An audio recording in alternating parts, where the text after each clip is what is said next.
All right, we've got new White Sox skipper Will Venable with us right now. So, Will, I'm going to get right to AJ's favorite question in camp. What was the speech to the boys?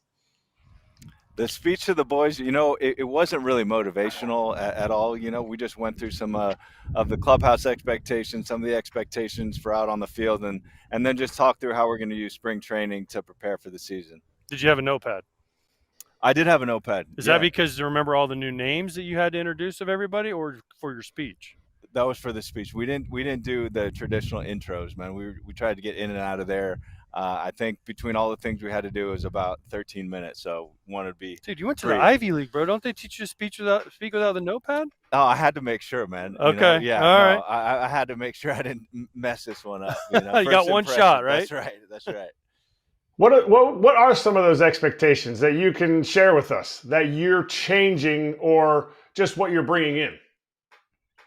Yeah, we talked about just little stuff, just like what we're going to wear on the field, how we're going to spend our time, our expectations in the clubhouse for how we're going to treat each other and the clubhouse staff. And then just start talking about our vision for winning, and the different things on a baseball field that we know contribute to winning baseball. Did you come up with these on your own, or is it all just regurgitated from all your different stops?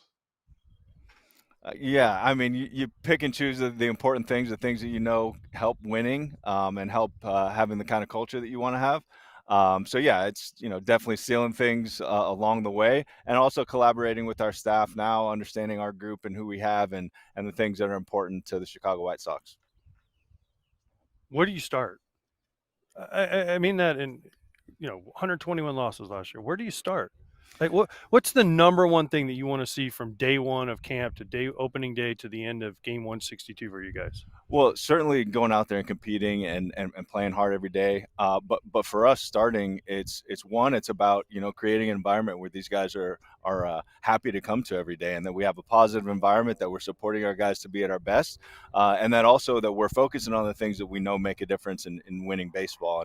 And that's kind of a process where we're highlighting those things. We're presenting them to players, and then we're going out and training it, and then ultimately holding them accountable to those things as well. It's weird because Bob Beckdahl told me that the mood in camp is much worse this year than it was last year. So I don't know. I find that hard to believe because I see you smiling and I walk in there and everyone's smiling and happy. And so is Bob just wrong? Bob, you know what? Bob's got his opinions. It must have been a really good camp for Bob last year.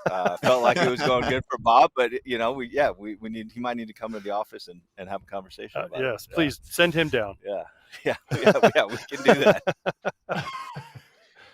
By the way, an international show. It's White Sox PR for everyone that is unaware of Bob. He's a legend, and they're kidding. But anyway, Will, give me some names. Maybe not, actually. AJ's not. We are. Will, give me some names. Who should we be watching the next couple weeks in camp? And obviously, that could spill into the season where we're like, hey, this is going to be a guy for the White Sox for the next, 5 to 10 years. Yeah, well, starts with Miguel Vargas. He's going to be a really important piece for us. You'll see him a lot at third base, maybe some first base. But, a young guy that, has broken through the league, but really hasn't had that opportunity to establish himself yet. And we really believe in him and his abilities, and just, going to give him a runway. So he's somebody to watch for sure.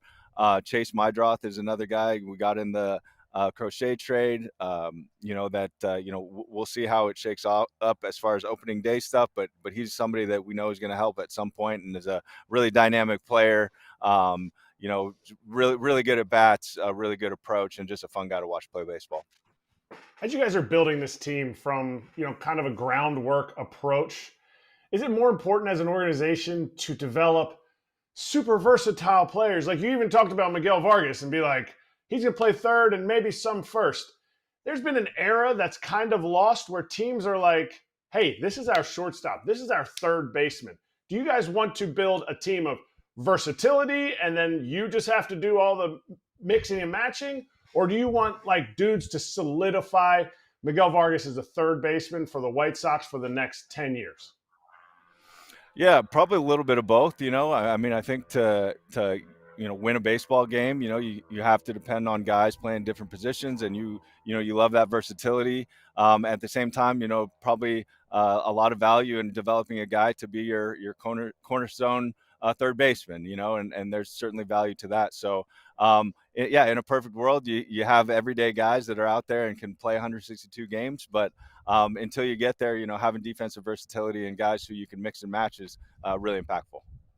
Another young guy in camp that hit a very famous home run, something I've never seen, the Kyle Teal home run against Roki Sasaki. I'm assuming you saw the video, they sent it to you, it made you smile. I've never seen another organization, I know you guys share the fields, come and take live at-bats against another team's pitchers or another team's hitters. Yeah, that's a first for me too. It worked out. Good. That where there wasn't a full B game, where they didn't have the position players and we didn't have the pitchers, but there was a need to provide some hitters, and we had some hitters that need some at bats. So yeah, it worked out. Never seen it before either, but it was good, and we had a good experience over there. What's Will Venable's style? What's your style for the White Sox that you want to see? Because I played for Ozzie and I played for Robin when I was here, and I played for different managers, and you've played and worked under different managers. Ozzie was more of a, I want to contact with some home runs and I want to put pressure and bunt and run and all that stuff. And then I played for some guys that were like, let's just see you guys hit it over the fence. So what is your ideal? And I know you're going to say we want both, but do you lean more towards one way or the other? I think naturally, just the kind of player I was and the teams that I played on, being able to pressure the defense, being able to play defense, to pitch well. Obviously, we know that leads to wins. But I do like to do stuff. I was an aggressive base runner, and I appreciate hitting runs and bunts and doing all those things. And ultimately, it's my job to figure out, what our group, is going to need to do to win a game, right? And that can look different ways on different days. And so, I think our style is going to change, and I think it has to find whatever we have to do to win a game that day. Are you the first straight build manager that we've ever seen in the big leagues? Because you're rocking the straight bill, and I know that's your style. I don't know. I can't recall a manager that's done it. Skip Schumacher, little SoCal boy, might have tried it, but it never is that straight. Are you the first? I don't know if I'm the first. Someone mentioned that the other day. I really haven't thought about it. It's just, I put a hat on and never thought about bending it. But yeah, if I'm the first, hey, we'll take it. What's a successful year for you this year? Yeah, I think we have to, you have to win games, right? You have to continue to win and, create momentum for this organization, and that's important in wins and losses. I also think, there's a ton of things internally that we're going to be building that, we want to accomplish to make sure that we have success in the long term and the short term. And then we have to develop our players, that's something that, we're going to be judged on too. So there's going to be a lot of stuff, but, there's a lot of factors. As a White Sox fan and the White Sox fans watching and listening to this, what's a realistic timeline for competitive? I know you're going to say we want to be competitive this year, but I'm talking competitive for a playoff run. Is it 26, 27? Where in your mind, in an ideal world, if all these prospects work out, what is the year that you say, man, like we can really go? Yeah, I mean, soon. I know that's not an answer, but I think like focusing on the present and the things that we have to do foundationally to build here. That's where the focus is, and however long that process takes, it takes. And I know that, the city, these fans and this organization, deserves a winner, and that's on the horizon. We just have to, grind and build to get there. Will, we're rooting for you. Have you been warned about AJ? When you came in, were you warned that AJ Pierzynski is bad news? I did not get that warning. No. Okay. Be warned now. We've known each other for a long time, Kratzy. It's not like we just met today. It's like we just met today. Different. This is different now. It doesn't matter. You already took a shot at Bob, so I'm just saying. He's not going to apologize for being the White Sox #1 fan. That's just who he is. Will, thank you.